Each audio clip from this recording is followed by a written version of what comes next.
The red wine hit my white dress like blood across snow, and in that frozen moment, I watched my ex-husband's face twist from shock to recognition to something darker: fear. Michael Sterling stood 15 feet away, his arms still extended from bumping his sister, Ravenna, just hard enough to make her accidentally splash me. But what neither of them knew, what they couldn't possibly know as they stood there in their designer clothes with matching cruel smiles, was that the paintings they'd spent the last 30 minutes tearing apart, calling them garbage, derivative, the work of a talentless fraud, were mine. Every single one. And the man walking toward us now, the one whose expression had gone from warm to absolutely murderous, was my husband. Lucian Gray, the phantom collector, the billionaire who could end both their careers with a single phone call. Before we dive into how I destroyed the two people who nearly destroyed me, I need you to do something. Hit that subscribe button right now. Seriously, stop scrolling and subscribe. Because this story has more twists than a thriller novel, and you're going to want to follow every single moment. Drop a like if you've ever had someone try to break you, and comment below telling me where you're watching from. I want to see my community. Now, let's get into it. Let me take you back 8 years, to when I still believed Ravenna Sterling was my best friend and her brother Michael was my soulmate. I met them both on the same day, my first day at Ashford Academy of Fine Arts in New York. I was 20 years old, fresh off a Greyhound bus from Nevada with a full scholarship, $200 in my pocket, and a duffel bag stuffed with art supplies I'd saved 3 years to buy. The academy was everything I'd dreamed of. Stone buildings covered in ivy, students who actually cared about art, studios filled with natural light and the smell of oil paint and possibility. Ravenna was standing in the courtyard wearing an outfit that probably cost more than my entire semester's expenses. She had this effortless elegance, honey blonde hair that caught the sunlight, perfect posture, the kind of beauty that made people turn their heads.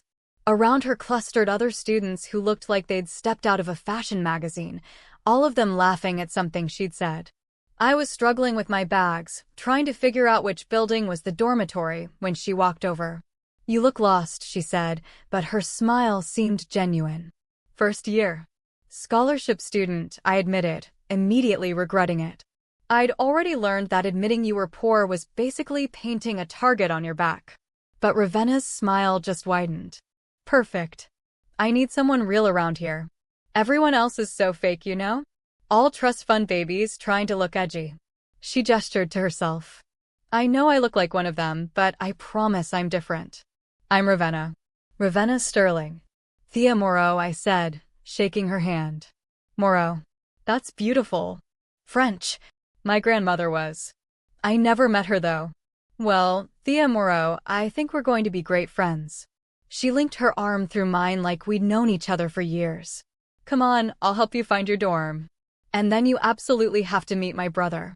He's starting his second year here, and he's going to love you." That's how I met Michael Sterling. He was in the sculpture studio when Ravenna dragged me there, working on a massive piece made of twisted metal and glass. He looked up when we entered, and I felt my breath catch.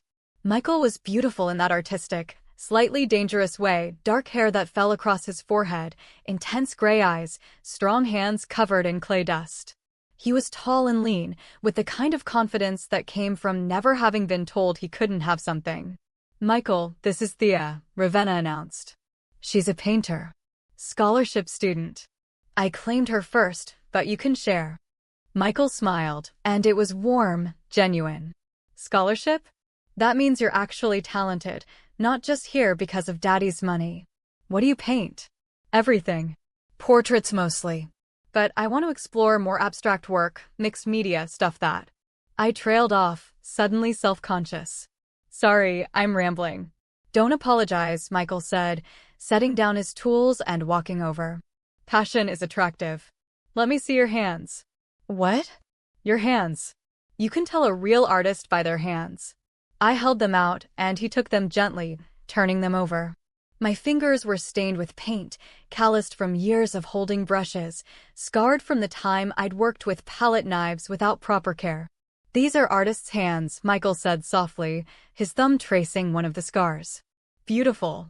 The touch sent electricity through me. I pulled my hands back, flustered, and Ravenna laughed. "Oh, this is going to be fun," she said. "Come on, Thea. Let me show you the rest of campus. Michael, we'll see you at dinner."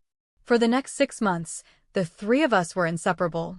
Ravenna was my best friend, my guide to navigating the social complexities of Ashford. Michael was everything. We started dating 2 months into the semester, and it felt like a fairy tale. He'd show up at my studio with coffee and pastries. We'd stay up all night talking about art and life and dreams. He made me feel seen in a way I'd never experienced before. "You're so talented, Thea," he'd whisper against my neck as we lay tangled together in his apartment. "You're going to be famous someday. And I'm going to tell everyone I knew you first." We made love like we made art. Intensely, passionately, completely. Michael was attentive in bed in a way I hadn't known men could be. He learned my body like he was studying for an exam, memorizing what made me gasp, what made me arch against him, what made me cry out his name. "Tell me what you want," he'd murmur, his hands sliding up my thighs, his mouth following. "I want to hear you say it." And I would.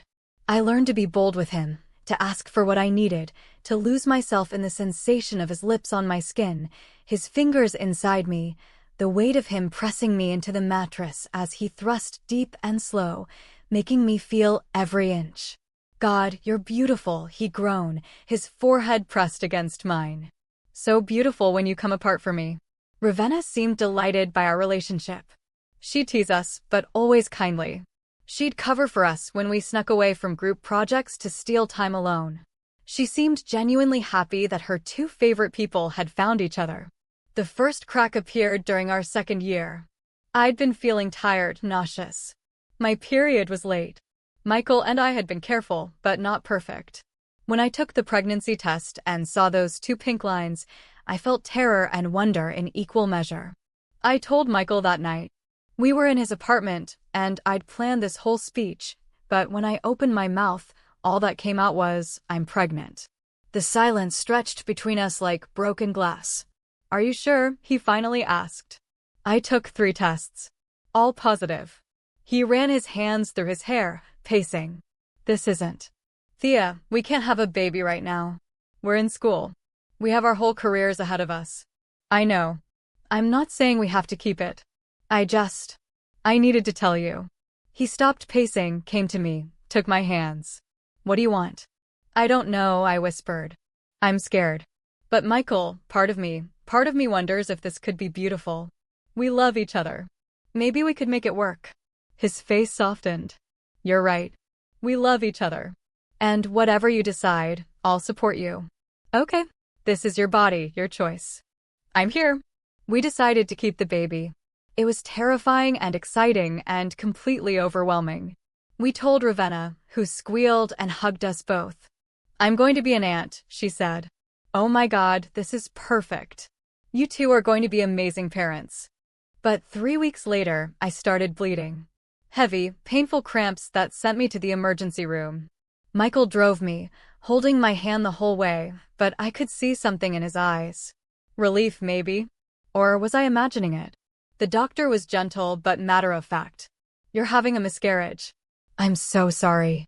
These things happen, especially with first pregnancies. It doesn't mean you can't have children in the future. I cried in that hospital bed, grieving a future I'd barely let myself imagine. Michael held me, but his embrace felt different. Distant. Over the next few months, things changed.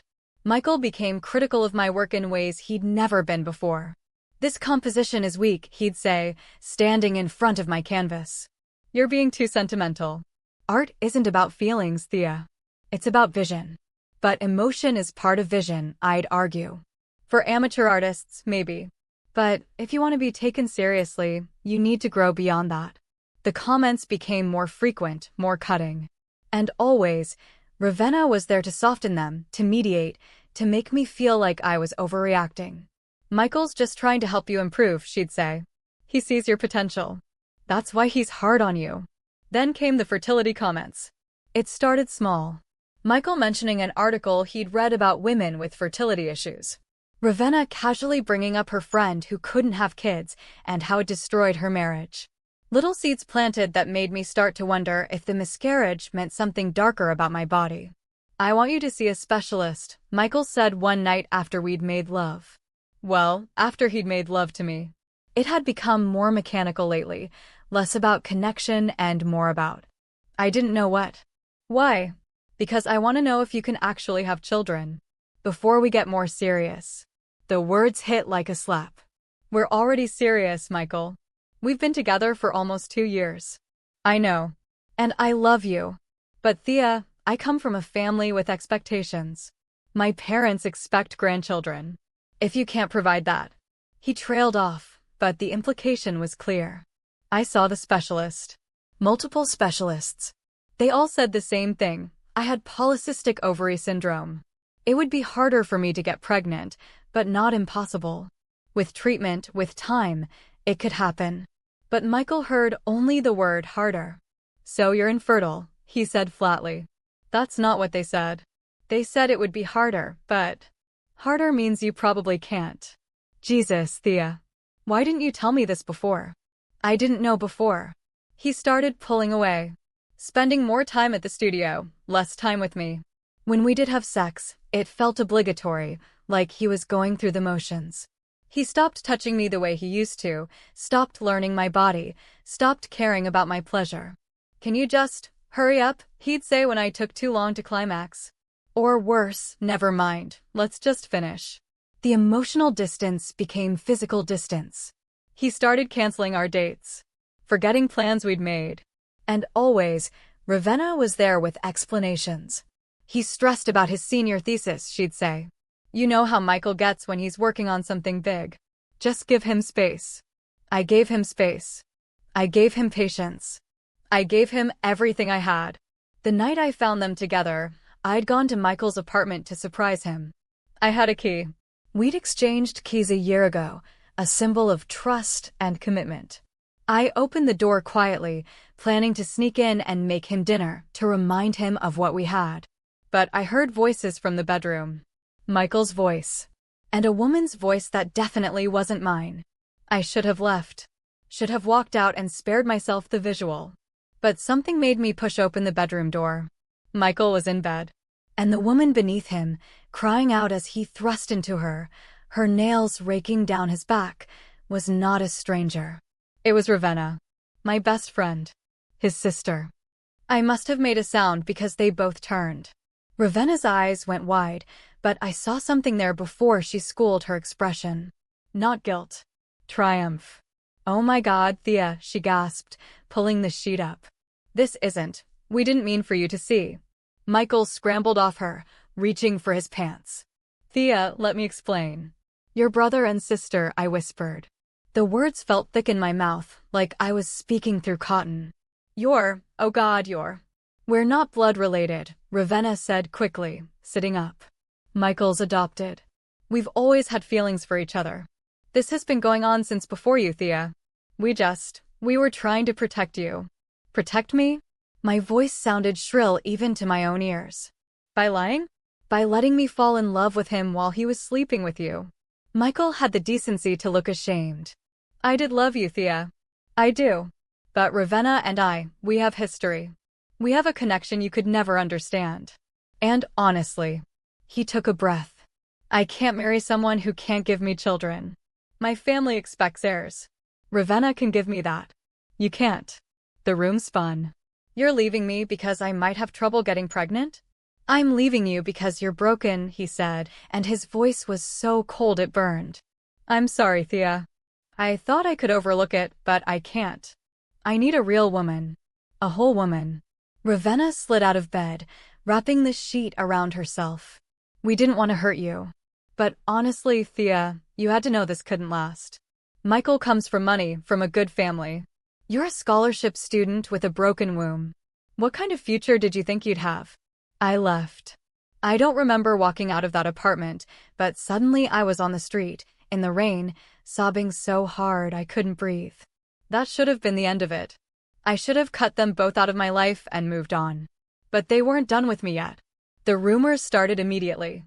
That I'd known they were together and had tried to steal Michael away from Ravenna. That I was obsessed with Michael and wouldn't accept the breakup. That I'd started showing up at his apartment unannounced, making scenes, acting crazy. None of it was true. I avoided them completely. But the story had already spread through Ashford's small, insular community. Then came the academic sabotage. I was working on my junior year project, a series of paintings about inherited trauma using my grandmother's story of fleeing France during World War II. The paintings were deeply personal, technically complex, the best work I'd ever done. I came into the studio one morning to find turpentine splashed across my largest canvas. 8 months of work destroyed in seconds. Ravenna was there along with Professor Winters and 2 other students. I found her like this, Ravenna said, her voice shaking with false concern. I think she destroyed her own painting. She's been so unstable since the breakup, talking about how she can't create anymore, how nothing matters. That's not true, I shouted. She did this. She's been sabotaging me for months. But Professor Winters looked at me with pity, not belief. Thea, I think you need to take some time off. Get some help. I don't need help. I need you to believe me. The turpentine bottle is in your hand, he said gently. I looked down. It was. I'd picked it up without thinking, and now it was evidence of my own instability. The school suggested I take a medical leave. The art community whispered that I'd had a breakdown. Michael and Ravenna played the role of concerned ex-boyfriend and worried friend, saying they hoped I'd get the help I needed. I left New York, went back to Nevada, slept on my aunt's couch, and tried to figure out if everything they'd said about me was true. If I really was broken, crazy, talentless, delusional. I didn't paint for 2 years. Couldn't even look at a canvas without feeling sick. But slowly, painfully, I started to heal. I got a therapist who specialized in emotional abuse. She helped me see the patterns, the gaslighting, the systematic destruction of my self-worth. They targeted you because you were talented, she told me. Because you were kind. Because you were vulnerable. That's not your fault, Thea. That's their pathology. In my 3rd year away from New York, I started painting again. Small things at first. Watercolors. Sketches. Nothing I showed anyone. But slowly, I began to remember why I'd loved art in the first place. I moved to Los Angeles and took a job as an assistant to a private art curator named Lucian Gray. I'd sent my resume expecting nothing. He was notoriously selective, working only for the wealthiest collectors in the world. But he called me in for an interview. Lucian Gray was not what I expected.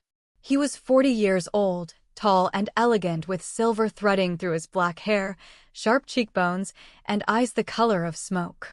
He moved through the gallery like he owned not just the space, but the air itself, confident, quiet, absolutely in control. Tell me why you stopped painting, he said during my interview. No small talk, no pleasantries. Just straight to the wound. How do you know I stopped? Because your resume shows a degree from Ashford Academy, but no exhibitions, no gallery representation, no online presence. Either you stopped, or you were never serious to begin with. You don't strike me as someone who is never serious. I told him everything. The whole story spilled out of me. Michael, Ravenna, the destroyed painting, the breakdown that wasn't really a breakdown, the years of silence. When I finished, Lucian was quiet for a long moment. Ravenna Sterling, he finally said. I know her work. It's technically competent but emotionally bankrupt. She paints what she thinks will sell, what will impress the right people. There's no soul in it. She's successful though. Success and artistry aren't always the same thing. He leaned forward. Would you show me what you were working on before you stopped? I had photos on my phone. Old, blurry shots of the paintings I'd done in college. I showed him reluctantly, braced for criticism. Lucian studied them for a long time. When he looked up, his expression was serious. These are extraordinary. Why did you let toxic people convince you they weren't? Because everyone believed them. Then everyone was wrong. He stood, extending his hand. I'd like to hire you, Thea. Not just as an assistant, but as a project. I want to help you start painting again. If you're willing. Working for Lucian changed everything. He was patient, encouraging, never pushing, but always available. He set up a studio for me in his warehouse space, brought me materials, and left me alone to create. Why are you doing this? I asked him one day. Because the art world needs more people who create from genuine passion and fewer people who create from ego. You're the former. I want to make sure you don't disappear. Somewhere between his quiet encouragement and my slowly rebuilding confidence, somewhere between late nights discussing color theory and early mornings in the studio, I fell in love with him. It wasn't like loving Michael. That had been desperate, consuming, full of highs and lows that left me dizzy. Loving Lucian was steady, calm, inevitable. Like coming home. The first time he kissed me, we were in the studio. I'd just finished a painting I was particularly proud of, and he'd come to see it. He stood there for a long time, just looking, and then he turned to me with such intensity it took my breath away. "You're brilliant," he said. "Do you know that? You're absolutely brilliant." Lucian. He closed the distance between us, his hand cupping my face. "Tell me to stop if you don't want this." I didn't want him to stop. I'd wanted this for months, maybe longer, too afraid to admit it even to myself. His kiss was different from Michael's. Not demanding but asking. Not taking but offering. His lips moved against mine with a tenderness that made my chest ache. "I've wanted to do that for so long," he murmured against my mouth. "Why didn't you?" "Because you needed time. Because I didn't want to take advantage of your vulnerability. Because I wanted you to choose me, not need me." "I choose you," I whispered. "God, Lucian, I choose you." He pulled back slightly, his thumb tracing my bottom lip. "Are you sure?" "Because Thea, if we do this, I'm all in. I don't do casual. I don't do temporary. If I have you, I want all of you. You have me. You've had me for a while now." He kissed me again, deeper this time, his hands sliding down to my waist and pulling me flush against him. I could feel his desire pressing against my hip, hot and hard, and it sent a thrill through me. "Take me home," I breathed. "Please, Lucian. Take me home." His penthouse overlooked the city, all floor-to-ceiling windows and modern elegance. But I barely noticed the view. All I could see was him. Lucian undressed me slowly, reverently, his eyes never leaving mine. "You're beautiful," he said, his hands skimming over my skin. So incredibly beautiful. When Michael had said those words, they'd felt conditional. But when Lucian said them, I believed him. He laid me on his bed and took his time learning my body. His mouth traveled over every inch of me, kissing, tasting, discovering what made me gasp and arch and beg.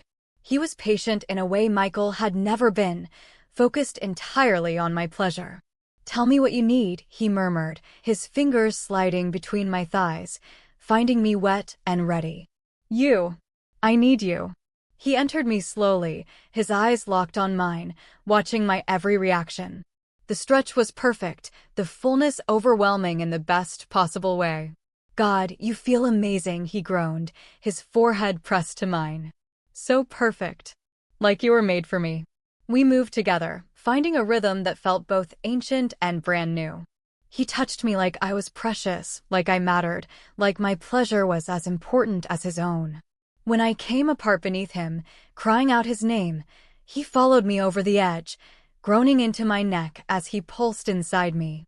Afterward, we lay tangled together, sweaty and satisfied and utterly content. "I'm falling in love with you," I whispered into the darkness. "Is that too soon to say?" "I'm already in love with you," he replied. "Have been for months." 6 months later, he proposed. Not with a grand gesture or public display, but quietly, privately, perfectly. "Marry me," he said one morning over coffee. "I know it's fast. I know we should probably wait. But Thea, I don't want to wait. I've spent 40 years of my life not knowing what I was missing, and now that I've found you, I want to make it official. I want the world to know you're mine and I'm yours." "Yes," I said, laughing and crying at the same time. "Yes, absolutely yes." We got married at City Hall 3 weeks later. No big wedding, no announcements, just us and 2 witnesses and a dinner afterward at a quiet French restaurant.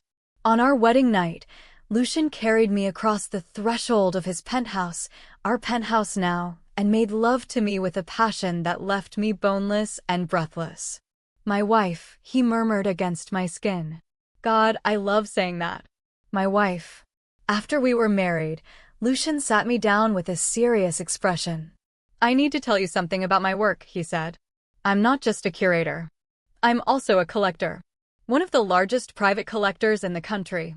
I've kept a low profile because I value privacy, but in certain circles, my name carries significant weight. Okay, why are you telling me this now? Because I want you to understand that when I say your work is good, I'm not being a supportive husband. I'm being a professional. You could have a real career, Thea, if you want it. I don't know if I'm ready for that. Then we wait. But I want you to start painting under a pseudonym.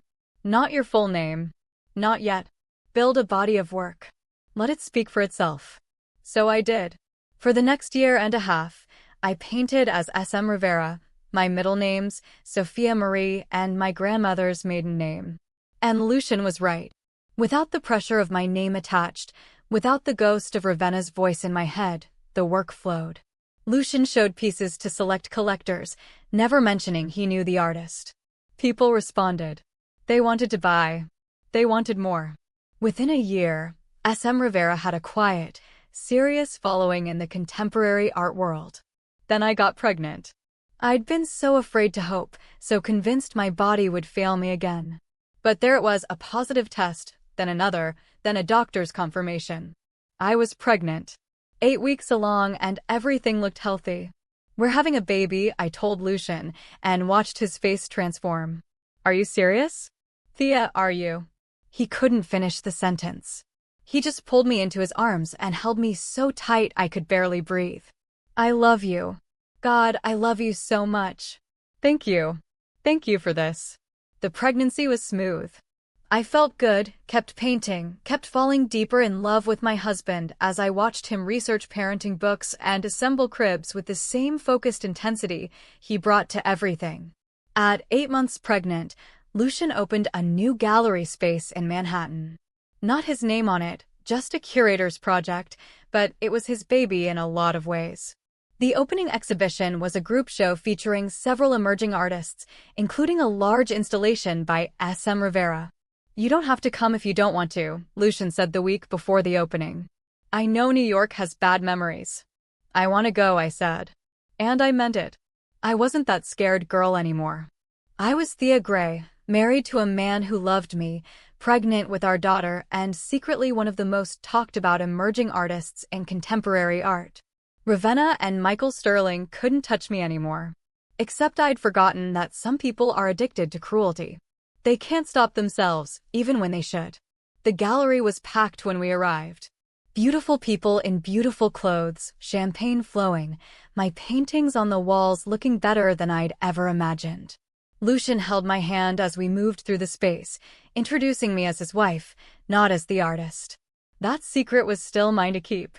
I was standing in front of one of my own pieces, a large abstract exploring motherhood and transformation, when I heard her voice. I'm sorry, but this is absolutely derivative garbage. My blood turned to ice. I knew that voice. Would know it anywhere, even after 8 years. I turned slowly. Ravenna Sterling stood 15 feet away, holding a champagne flute and gesturing at my painting with theatrical disgust. She looked exactly the same perfect hair, same designer clothes, same cruel smile. The artist, this S.M. Rivera, is clearly trying to capitalize on the abstract expressionist movement without understanding what made those artists revolutionary. This is paint-by-numbers emotional manipulation. Cheap.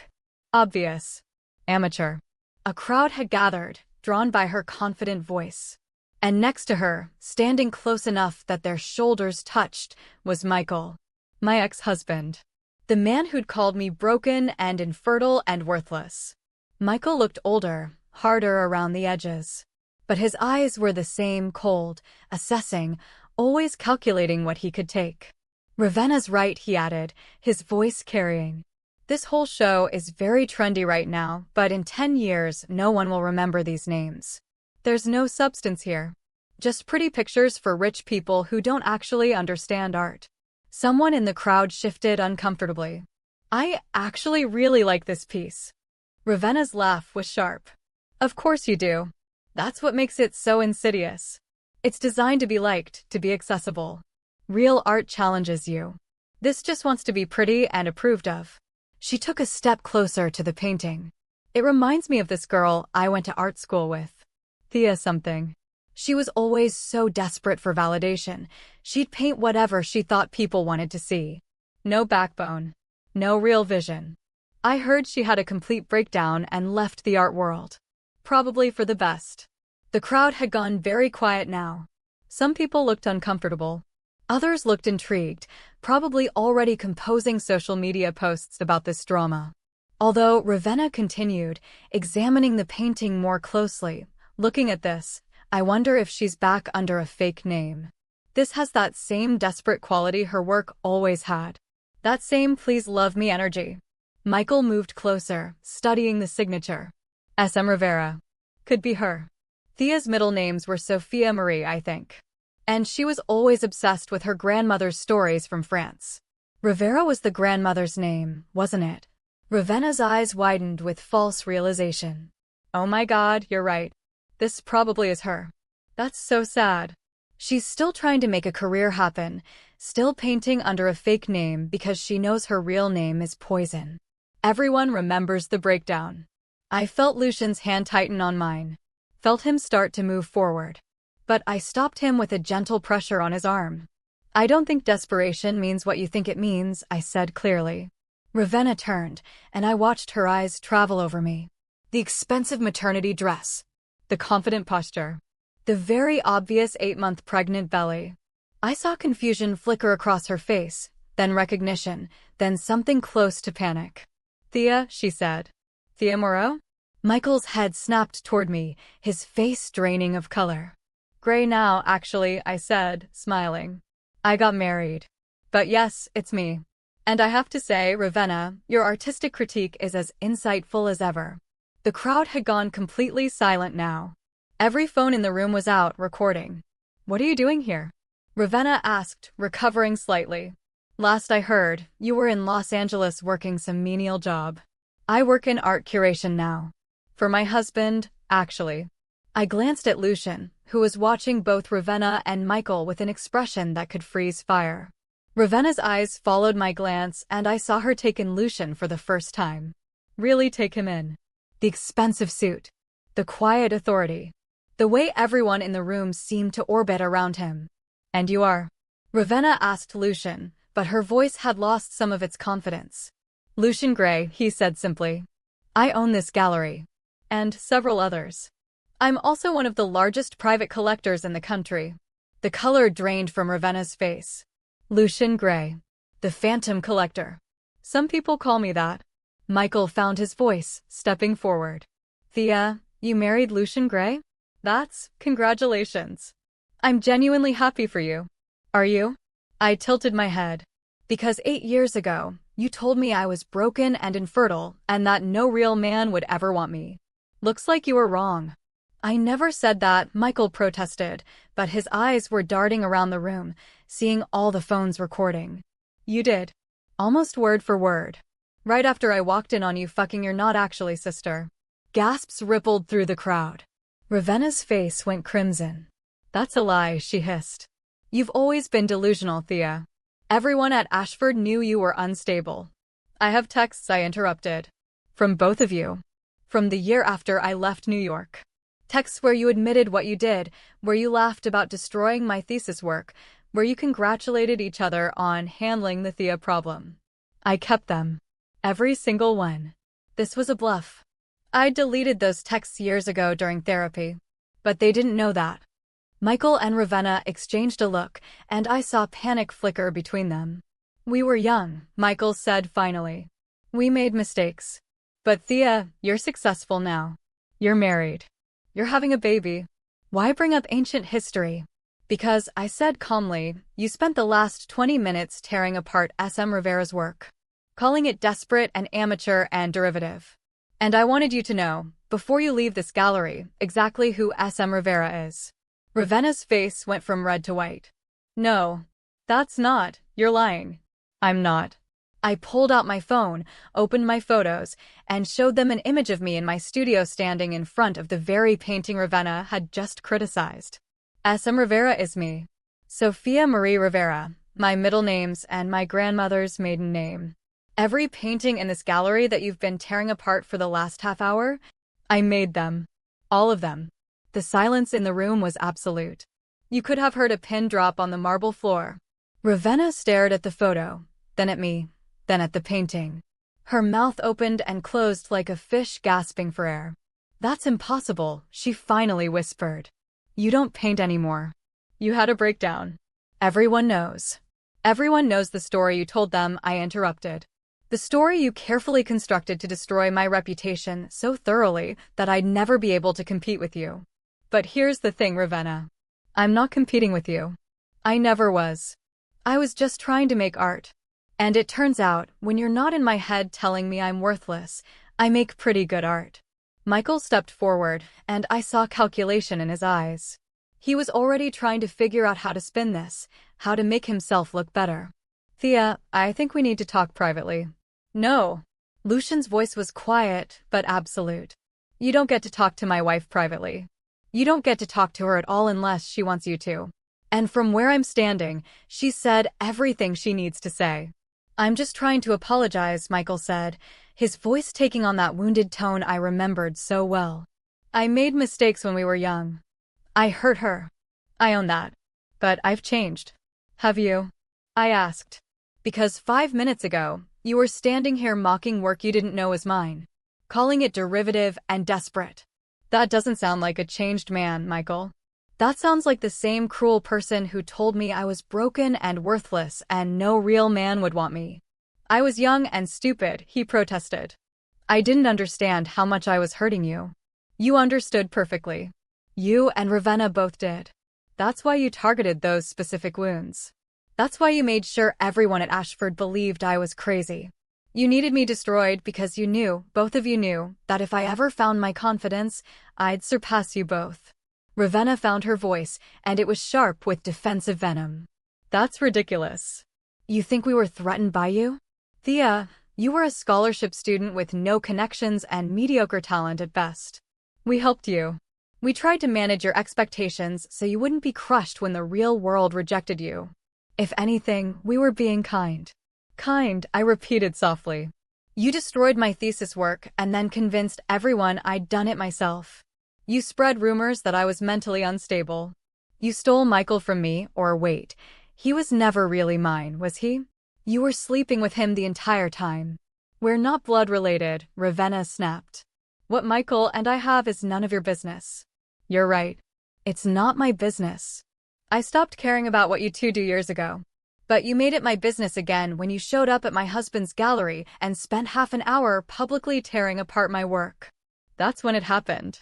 Michael moved forward, gesturing aggressively, and bumped hard into Ravenna. Her champagne glass tilted, and suddenly red wine splashed across my white dress, soaking into the fabric, spreading across my pregnant belly. The gallery gasped collectively. For a split second, nobody moved. Then Ravenna's hand flew to her mouth in mock horror. "Oh my God, Thea," she said loudly. "I'm so clumsy. But honestly, what were you thinking wearing white to an art opening? So impractical. So amateur." The word hung in the air. Amateur. The same word she'd used 8 years ago to dismiss everything I created. And I started laughing. Not hysterical laughter. Not angry laughter. Just genuine, deep amusement at the absurdity of it all. At Ravenna standing there thinking she'd humiliated me, thinking the wine on my dress meant something, when she had no idea what was coming. "You think this bothers me?" I said, wiping wine from my belly. "You think a stained dress is going to break me? Ravenna, you destroyed my thesis work, ruined my reputation, stole my boyfriend, and convinced me I was worthless. And you know what? I survived. I more than survived. I thrived. I married a man who actually loves me. I created art that sells for tens of thousands of dollars. I'm having a baby that doctors said would be nearly impossible. Your opinion of me, your attempts to hurt me, they mean nothing. You're nothing." Ravenna's face twisted with rage. "You smug bitch. You think you've won because you married money? You're still the same pathetic scholarship student you always were. Your work is only selling because of who you married." "Actually," Lucian interrupted, his voice cutting through her rant like a knife, I bought Thea's first SM Rivera piece 6 months before I knew who the artist was. Paid $35,000 for it at a small gallery in Santa Fe. That's how I knew she had talent, because her work spoke for itself, not because of who she was connected to. He stepped forward, and I'd never seen him look so coldly furious. But let's talk about connections, shall we? Ravenna Sterling. You've shown at Morrison Gallery for the last 3 years. Do you know why they took you on? Ravenna's confidence flickered. Because of my work. Because Morrison Gallery is owned by your father's college roommate, and your family invested $2 million in his expansion. Your last solo show sold less than 40% of the pieces. Your sales have been declining year over year. The only reason you still have representation is because dropping you would mean losing your family's investment. The crowd murmured. Phones were still recording everything. Lucian turned to Michael. And you? Michael Sterling. You own Sterling Designs, correct? I do. Michael's voice was guarded. Your company specializes in public art installations. You've completed 3 major projects in the last 2 years, all of them with significant cost overruns and quality complaints. Do you know why you keep getting contracts despite your reputation for poor work? Michael said nothing. Because I recommended you, Lucian said simply. 2 years ago, before I knew who either of you were to my wife, before Thea and I were even married, I served on a committee that approved your firm for a municipal project. I thought your portfolio showed promise. I didn't realize that portfolio included uncredited work from artists you'd exploited. Michael's face went white. That's slander. It's fact. I've since spoken to 3 artists who worked under you during your time at Ashford. They all tell the same story. You took credit for their concepts, their designs, their innovations. You built your company on stolen ideas. Lucian's smile was cold. That municipal project I helped you get? It's up for review next month. The committee will be very interested to hear about your history of IP theft. You can't do this, Michael said, but his voice had lost all its power. You have no proof. I have testimony from multiple artists. I have dated sketches and documentation. And I have influence with every major arts funding committee on the West Coast. Lucian turned to address the crowd. Morrison Gallery's lease is up for renewal in 6 months. The building is owned by Blackstone Properties. I've been advising them on which galleries deserve to stay in that building. I think they'll be very interested to hear about Morrison's business practices. Ravenna found her voice, shrill with panic. You're trying to destroy us over something that happened years ago? Because your wife can't let go of the past. I'm not destroying you, Lucian said calmly. I'm simply removing the artificial support that's been keeping you relevant despite your mediocre work and toxic behavior. You'll sink or swim on your actual merit. I suspect you'll sink. This is insane, Michael spat. Thea, call off your attack dog. We were together once. Doesn't that mean something? It means I have perfect insight into exactly what kind of person you are, I replied. It means I know you don't actually feel sorry. You're just scared of losing what you have. Well, Michael, now you know how it feels. Lucian nodded to security. Please escort Mr. Sterling and Ms. Sterling out of the gallery. They're no longer welcome. As security approached, Ravenna turned on me with pure venom in her eyes. This isn't over, Thea. You think you've won, but you're still that pathetic girl who couldn't give her husband a baby. You're still broken. And everyone here knows it. That baby you're carrying? You'll probably lose it. You lost Michael's baby. You'll lose this one too. You're cursed. Enough. Lucian's voice cracked like a whip. Say one more word about my wife or my child, and I'll sue you for harassment and defamation. I have 200 witnesses with video evidence. Test me. Security took both of them by the arms, guiding them toward the exit. Ravenna was still trying to talk, still trying to get the last word, but her voice was drowned out by the crowd's murmuring.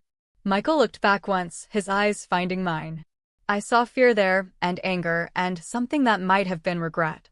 But I felt nothing. He was a stranger to me now. Less than a stranger.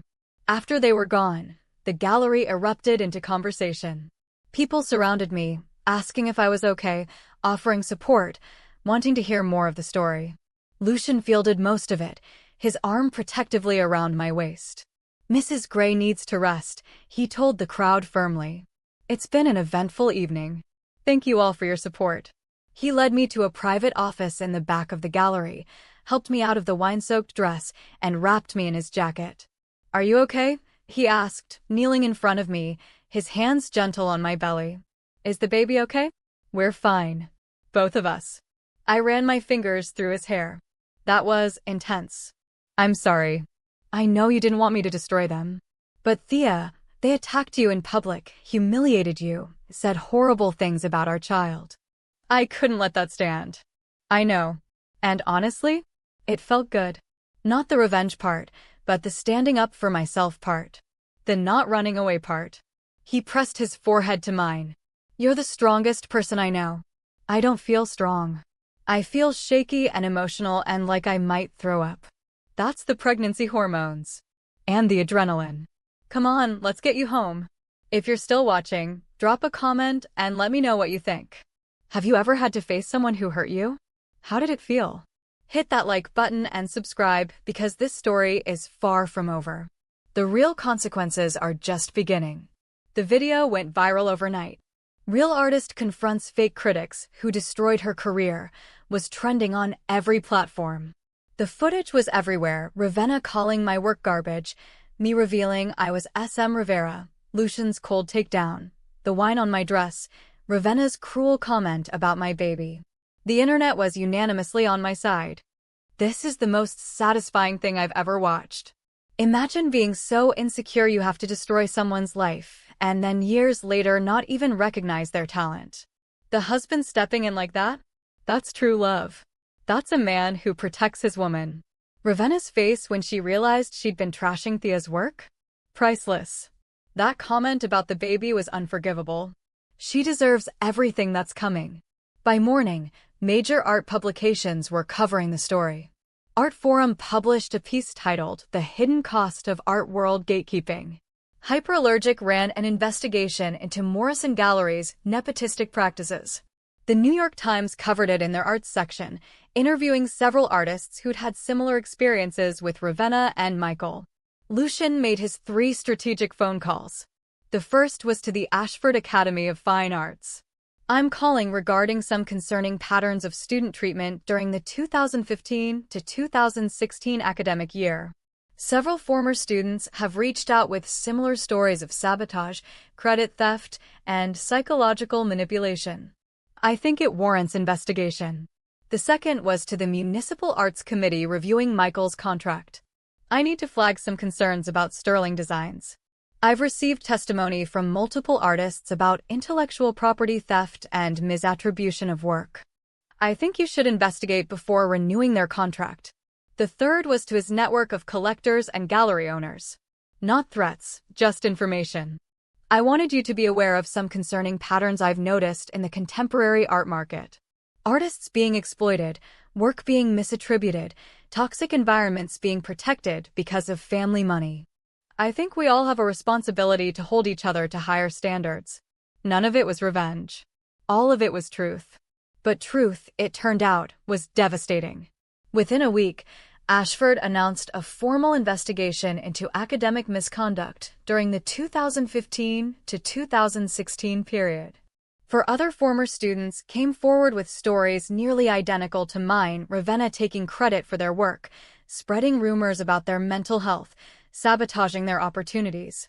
Within 2 weeks, Morrison Gallery quietly dropped Ravenna from their roster. The official statement said they were restructuring their artist relationships, but everyone knew what it meant. Within a month, Michael's municipal contract was terminated for ethical concerns and misrepresentation of qualifications. 2 former employees came forward with documentation showing he'd submitted their designs as his own work.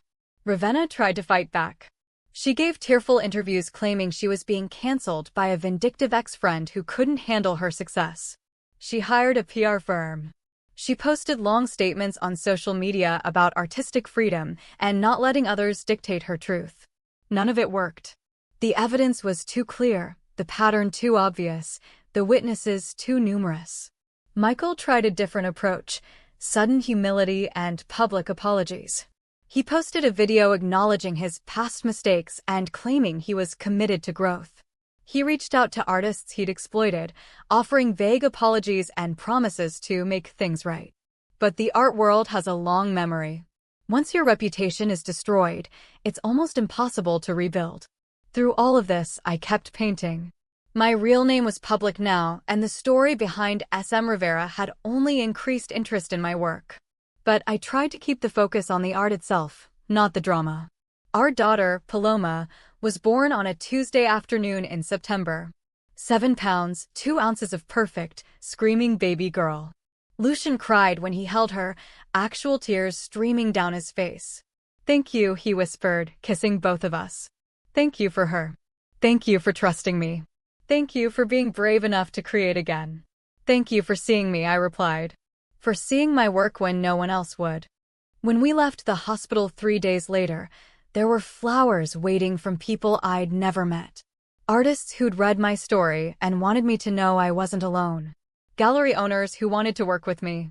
Collectors who'd been following SM Rivera and were excited to support my next chapter. It was overwhelming, but in a good way. Like I'd finally found my place in the world. 6 months after Paloma was born, I ran into Ravenna one last time. I was at a small coffee shop in Brooklyn, meeting with a curator about a potential installation. Paloma was with Lucian at home. I was alone, sketching in my notebook while I waited, when I heard her voice. "Thea." I looked up. Ravenna stood by my table, holding a to-go cup. She looked different, older, tired. Her clothes were still nice, but not designer. Her hair wasn't perfectly styled. She looked like someone who'd been through something difficult and was still figuring out how to carry it. "Ravenna," I said carefully. "Hi. Can I sit?" I should have said no.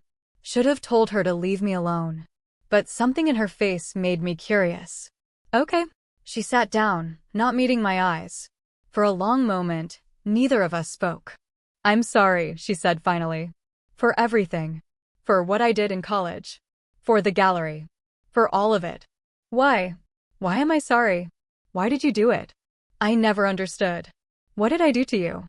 Ravenna laughed, but it sounded painful. "You didn't do anything. That was the problem. You were talented. Really talented. And you didn't even realize it. You just made this beautiful work because you loved it, because you needed to express something. You didn't care about networking or impressing the right people or building a brand. You just cared about the art. And that bothered you?" It terrified me. She looked at me now, and I saw something in her eyes I'd never seen before. Honesty. Because I knew if you ever figured out how good you were, if you ever stopped listening to my criticisms and started trusting yourself, you'd surpass me. And I'd spent my entire life being the best. Being the talented one. Being the one people noticed. I couldn't let you take that away. So you destroyed me instead. I tried to. And I convinced myself I was doing the right thing, that the art world was competitive and you weren't tough enough for it. But I was lying. I was just scared of losing. I studied her face, looking for manipulation, for hidden agendas. But all I saw was a woman who'd finally realized the cost of her cruelty. "What are you doing now?" I asked. "Teaching art to high school students. Community college classes on the weekend. It's not what I imagined, but it's honest work. And I'm trying, Thea. I'm really trying to be better. To help instead of hurt. That's good. Is it?" She smiled sadly. "I destroyed my own career trying to destroy yours. And you know what the worst part is? Your work is incredible. It always was. Every time I told you it wasn't good enough, I knew I was lying. I knew you were better than me. I just hoped if I said it enough times, you'd believe it. I did believe it. For years. I know. I'm sorry." She stood up, gathering her bag. "I'm not asking for forgiveness. I don't deserve it. I just wanted you to know that you were right about me. About everything. And I hope you're happy now. I hope you have everything you deserve." "I do," I said softly. "I really do." She nodded and started to walk away. Then she paused. "For what it's worth, that painting I criticized at the gallery. The abstract one? I've seen a lot of art, Thea. That was one of the best pieces I've ever seen. I knew it the second I looked at it. That's why I had to tear it down. Because admitting you were that good would mean admitting I was wrong about you all along." Then she left, and I sat there with my coffee and my sketchbook, processing everything. My phone buzzed. Lucian, sending a photo of Paloma covered in mashed banana, grinning at the camera. Your daughter is an artist, the text read. She's redecorating the kitchen. I smiled and sent back a heart. Then I looked at my sketch, at the lines I'd been drawing without thinking. They were good. Really good.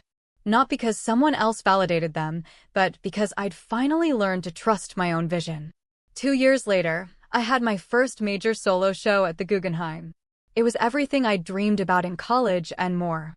Lucian stood beside me as we walked through the spiral gallery, Paloma on his shoulders, both of them looking at my work with such pure love and pride that I felt overwhelmed. You did it, Lucian whispered. Everything you were supposed to do. Everything they tried to stop you from doing. We did it, I corrected. I couldn't have done this without you. You could have. You would have found your way back to this eventually. I just got to be there for the journey. During the opening, a young woman approached me nervously.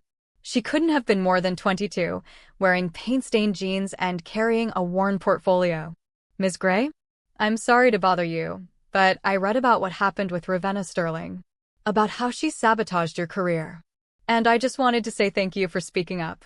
Because my mentor, she's been doing the same thing to me. Taking credit for my ideas, telling people I'm difficult, making me doubt myself. And reading your story gave me the courage to leave. To trust myself. I looked at this girl, saw myself 8 years ago, and felt something click into place. This was why I'd told my story. This was why it mattered. What's your name? I asked. Nia. Nia Thompson. Can I see your portfolio, Nia? She showed me her work. It was raw, emotional, unpolished in the way young artists are. But underneath the technical imperfections was real talent. Real vision. This is good, I said. Really good. Do you believe that? I want to. Then start there. Start with wanting to believe it. The rest will come. I pulled out my phone. I'm going to give you my studio manager's number. We have an apprenticeship program for emerging artists. It's not much, but it's studio space, materials, and a community of people who won't tear you down to make themselves feel better. Are you interested? Nia's eyes filled with tears. You do that? For me. Someone did it for me once. Now I'm passing it forward.